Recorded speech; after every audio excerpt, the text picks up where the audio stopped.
வணக்கம் பவித்ரா. நிச்சயமாக தாங்கள் கூறியது மிக மிக சரியானதுதான். திருநெல்வேலி மாநகராட்சிக்கு உட்பட்ட 55 வார்டுகளுக்கான மாமன்ற கூட்டத்தொடர் தற்போது தொடர்ந்து இன்று காலை தொடங்கி நடந்து வருகிறது.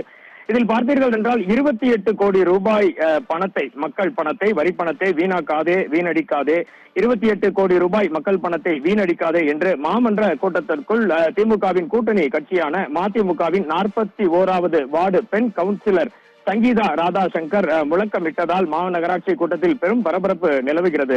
பவித்ரா, மாநகராட்சி ஆணையாளர் சுகபுத்ரா மற்றும் மேயர் ராமகிருஷ்ணன் முன்னிலையில் திமுகவின் கூட்டணி கட்சியான மதிமுகவின் கவுன்சிலர் நேரடியாக எதிர்ப்பு தெரிவித்தது மாநகராட்சி கூட்டத்தில் மிக மிக முக்கியமான அம்சமாகவே மாறிவிட்டது.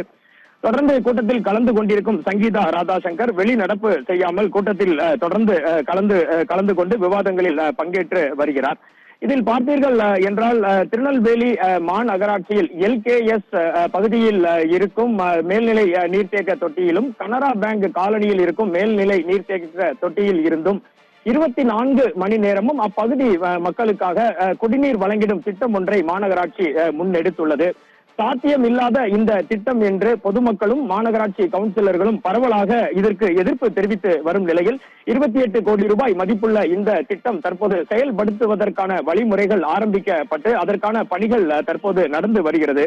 இதனை கண்டிக்கும் விதமாகவும் பொதுமக்களை திசை திருப்பாதே ஒரு நாளைக்கு 2 மணி நேரம் கூட தொடர்ச்சியாக திருநெல்வேலி மாநகராட்சியில் தண்ணீர் வழங்க முடியாத மாநகராட்சி நிர்வாகம் 24 மணி நேரம் எப்படி தண்ணீர் வழங்க முடியும் என எதிர்ப்பு தெரிவித்து இன்று நடைபெற்று கொண்டிருக்கும் மாநகராட்சி கூட்டத்தில் 41வது வார்டு கவுன்சிலர் மதிமுகவை சேர்ந்த சங்கீதா ராதாசங்கர் தனது எதிர்ப்பினை தெரிவித்தது மிகப்பெரிய பேசு பொருளாகவும் பரபரப்பாகவும் மாறி உள்ளது. பவித்ரா, 55 உறுப்பினர்களை கொண்ட திருநெல்வேலி மாநகராட்சியில் தனியாக பெண் கவுன்சிலர் ஒருவர் மிகவும் தைரியமாக தங்களது வார்டின் கோரிக்கையை முன்னெடுத்த சம்பவம் மிகுந்த பரபரப்பாக பேசப்பட்டு வருகிறது. தொடர்ந்து மாமன்ற கூட்டம் நடந்து வருகிறது. தொடர்ந்து நிகழ்வுகளை கவனித்து வருகிறோம். தொடர்ந்து செய்திகளை பதிவு செய்வோம். பவித்ரா.